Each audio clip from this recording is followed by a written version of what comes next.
म्हणजे खर्च सांगा ना, आता म्हणले का ते? मग आपलं रोज चाललंय सौख्य दोघांमध्ये म्हणा. सध्या तुम्ही दोघे मिळूनच एकमेकांना माहिती देत आहेत सगळे या चाललंय त्याच्या. मला वाटतं हा सल्ला त्यांनी तिकडे दिला पाहिजे, खडसे साहेबांनाही द्या. संजय राऊत असं म्हणताय की सत्ता हातात असल्याने गिरीश महाजन मुकाट फिरताय. एक दिवस असा आहे की ते देवेंद्र फडणवीसांना देखील पडवले. मुकाट सुटतात. मी कुठे मारामाऱ्या करतो रोज उठून? मी कोणाला कधी मारलं? मी काय गुंड वाटतोय त्यांना का काय वाटतंय? म्हणजे कोणाला मारलं कोणाला ठोकलं? बाबा माझं तो काम नाही माझं ते. एखादी केस आहे का माझ्यावर कोणाला मारलं का बडवलं म्हणून?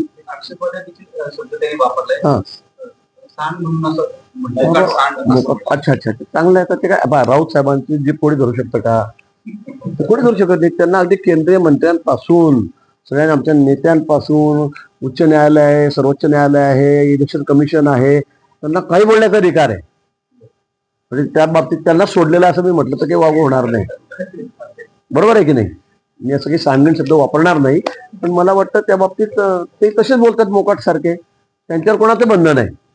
आणि म्हणून मला असं वाटतं की ते म्हणतात म्हणजे मी काय मी रोज मारामाऱ्या करतोय, कधी ऐकलं का आपण? म्हणजे हा विषय आला कुठून आज म्हणाले? काय माझ्याबद्दल काय त्यांचा एवढा विशेष प्रेम आहे सध्या? हे खडसे साहेबांनी माहिती दिली असेल त्यांना अजून काही.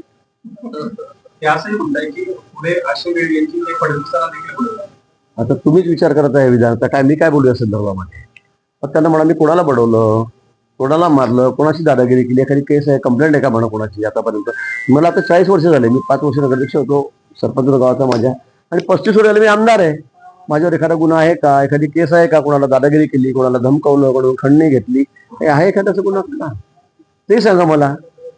ज्यामुळे तुम्ही असे स्टेटमेंट करता, तर तुम्ही सगळे बघतायत मला इतके वर्ष झाले. आणि म्हणून माझा या गोष्टींबद्दल दुरांमध्ये संबंध नाहीये. ते कुठल्या अर्थाने बोललेत मला त्यालाच विचारावं लागेल की बाबा काय झालं असं. राज्यामध्ये नाही, 5 महिला होत्या, 3 महिला त्या याच्याबद्दल मला काही कुठली माहिती नाही खरं म्हणजे.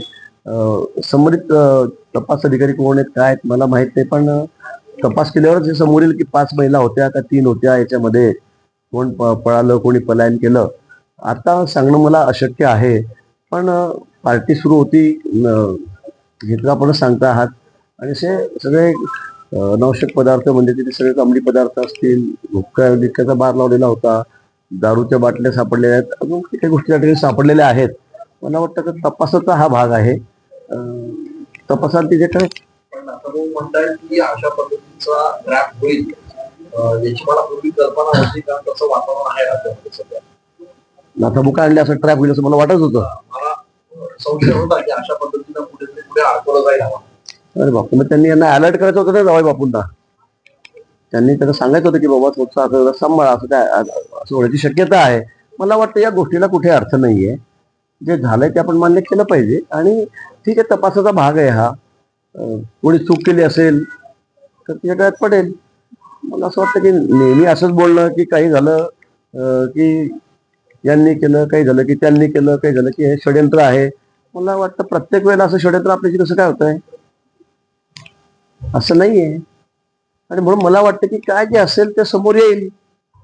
मग त्याच्यामध्ये काय काय त्या ठिकाणी काय काय जप्त केलंय, काय नाही, मग कोणी आयोजन केलंय, काय हे. आजकाल तर यंत्रणा सगळी इतकी सतर्क असते, म्हणजे इतकं अपडेट झालं की फोन नुसता घेतला तर त्यातून आपल्याला कळतं कोण कोणाशी बोलत नाही. 7-8 लोकांचे जर फोन जर तपासले तर कोणी कोणाला निरोप दिला, कोणी कोणाला बोलवलं, हे सगळं त्यात कळेल ना. आपण असं आधीच कोणावर तरी आक्षेप घ्यायचा, जसं की जावयांना कडेवर घेतलं आणि त्यांना कोणीतरी नेऊन ठेवलं की ते असं कसं काय कोणी म्हणू शकतो? त्यांच्या शब्दात उभाण रचलं जाते, उभाण रचलं जात आहे त्यांच्या शब्दात. आता तुम्हीच बघा काय कुभांड आहे काय. तर मला तर काही माहिती, कारण मी बोललो तर कोणाला त्यांना अजून असं वाटेल की बाबा एक मुद्दाम चाललंय की काय. पण आता जावायला कसं होतं की लहान मुलं नाही ना की त्याला उठून घेऊन गेलं रात्री 3 वाजता 4 वाजता. मी बघतो 3 वाजता रेट झाली, कोणी सांगतो 2:30 वाजता, वेगळे 4 वेगळे वेळ आहेत. असं कसं होईल? पण तरी पण मला काही त्या संदर्भामध्ये मला काही म्हणणं नाहीये. पण या संदर्भामध्ये मला वाटतं चौकशी झाली पाहिजे, आणि जे काही दोषी असतील त्यांच्यावर कारवाई झाली पाहिजे. जामनेरला पूर किती आहे, जळगावला किती पूर आलाय. भाऊ राज्यात एक प्रकार समोर आलेला आहे. आपला भाऊ जावई पुण्यामध्ये एका फ्लॅटमध्ये रेव पार्टी सुरू होती आणि त्या ठिकाणी ते पोलिसांनी छापा मारला, तिथे त्यांना ताब्यात घेतलेला आहे. नेमकं आपल्याकडे काय माहिती आहे? माझ्याकडे या संदर्भातली खरं म्हणजे कुठली माहिती नाही. सकाळी म्हणजे काल मी पंढरपूरला होतो, 6,000 आमच्याकडचे वारकरी बक्स घेऊन मी माझ्या मतदारसंघातले पंढरपूरला आलेलो होतो आणि मी पहाटे पहाटे या ठिकाणी पोहोचलो. त्यामुळे मी झोपलेले होतो. पण मला सकाळी आपल्या प्रेसच्या माध्यमातून फोन वाजत होते माझे. मी म्हटलं एवढे फोन काय येत आहेत, आणि ते बघितल्यानंतर मी आपला TV सुरू केला आणि त्यात मला ही बातमी त्या ठिकाणी कळालेली.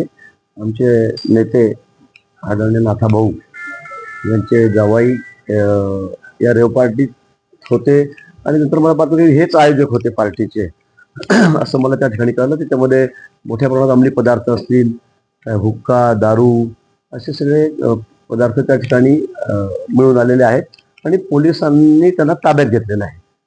हे मी चॅनलच्या माध्यमातून बघितलं. अजून माझा तिथल्या पोलिसांचे काही संपर्क अजून झालेला नाही, पण डिटेल माहिती आपल्या चॅनलच्या माध्यमातून मला त्या ठिकाणी मिळालेली. सगळे आरोप खळबळजनकच राहतात. आमचे राऊत साहेब असतील, रोहित पवार असतील, आता इकडे संजय राऊत साहेब आहेत, तिकडे रोहित पवार तयार झालेले आहेत आता खळबळजनक. त्यामुळे नाशिकमध्ये आलं, नाशिकमध्ये अनेक रस्त्यांनी घडलं, अनेक पक्षांकडून मोठं आंदोलन होतं रस्त्याबाबत नाशिक शहराच्या. काही अपघात देखील झाले. सोशल मीडिया वारंवार तक्रार करतात. एवढा फंड ठेकेदाराला तो देखील शहराचे रस्ते नाही, आपण याच्यात महत्वाची भूमिका घेतणार नाही याबाबत. खरं म्हणजे मी पालकमंत्री नाही. मला असं तुम्ही पालकमंत्री नाही ना, तुम्ही ते सांगत नाही तुम्ही कोणी पालकमंत्री व्हा म्हणून. नाही आपण नाही तुम्ही मला हा प्रश्न विचारताय, त्यामुळे म्हटलं मी पालकमंत्री नाही म्हणून मला असं आलं थोडं. निश्चित या संदर्भामध्ये गेल्या वेळी सुद्धा बैठकीमध्ये मी म्हटलं की नाशिक शहरातले सगळे रस्ते आपल्याला आता व्यवस्थित करावे लागतील. आणि खरं आहे आपण ते म्हणतात ती वस्तुस्थिती आहे. अनेक ठिकाणी खड्डे आहेत, गाडीचं म्हणजे खूप आहे, वाईट परिस्थिती आहे. काही ठिकाणी आहे, सर्वत्र नाही आहे, पण काही ठिकाणी आहे, काही रस्ते आहेत.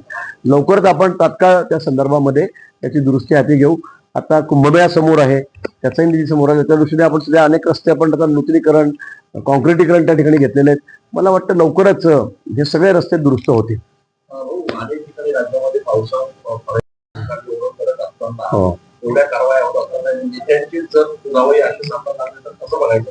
हा, खरं म्हणजे कालच नाथाभाऊंनी प्रेसमध्ये सांगितलं की भाऊ चाळीसगावला एवढे अंमली पदार्थ का मिळतात, इकडनं कसे काय पकडले जातात, असं त्यांनी संशय व्यक्त केलेला होता. ते नेहमी अंमली पदार्थाच्या विरोधात बोलत असतात, पण आता त्यांचे जावईच हे सगळं चालवत आहेत, सगळा उद्योग हे आज मला वाटतं या ठिकाणी समोर आलेला आहे. खरं म्हणजे आता हा विषय थोडा तपासाचाही आहे. नेमकं काय झालं काय नाही आज सांगता येणार नाही, नक्की सांगता येणार नाही. पण मला वाटतं पोलीस या बाबतीमध्ये तपास करत असतीलच, कारण मोठी बातमी आहे, मोठा विषय आहे. रेव पार्टीचा विषय तर कुठे असला तरी तो मोठा होतोच. त्यामुळे मला असं वाटतं की तपासाअंती त्यामुळे काय काय घडलं काय काय नाही हे समोर येईल.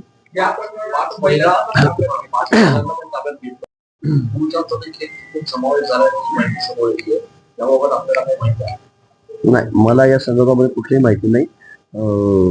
पुरुषांचा समावेश लाडक्या बहिणीमध्ये 14,000 पुरुषांनी 10 महिन्यापासून लाभ घेतला. नाही, निश्चित असं जर असेल तर त्यांच्याकडून ती वसुली केली गेली पाहिजे, त्यांच्यावर कारवाई झाली पाहिजे. असं पुरुष कसं काय, ते कसं काय चुकून नाव आले का, प्रिंटिंग मिस्टेक झाली का, काय झालं मला कळत नाहीये. पण पुरुष कसे काय लाडक्या बहिणीचा लाभ घेऊ शकतील हा खरं मोठा संशोधनाचा विषय आहे. त्या संदर्भामध्ये जर असं असेल तर तपासलं जाईल. लाडकी बहिणीमुळे योजनेमुळे कर्जमाफी अडचणीत येत असल्याचं म्हणतात. नाही, ठीक आहे, लाडक्या बहिणीमुळे थोडा तिजोरीवर भार पडलेला आहे, ही वस्तुस्थिती आहे. म्हणजे एकदम इतका निधी तिकडे वळवावा लागतोय. ठीक आहे, ते होणं गरजेचं होतं, आवश्यक होतं. आमच्या अनेक लाडक्या बहिणी त्या बाबतीमध्ये खुश आहेत, त्यांनाही कुठेतरी आधार मिळालेला आहे, मदत मिळालेली आहे. त्यामुळे थोडा भार तिजोरीवर पडलेला आहे, हे खरं आहे. नरेंद्र मोदी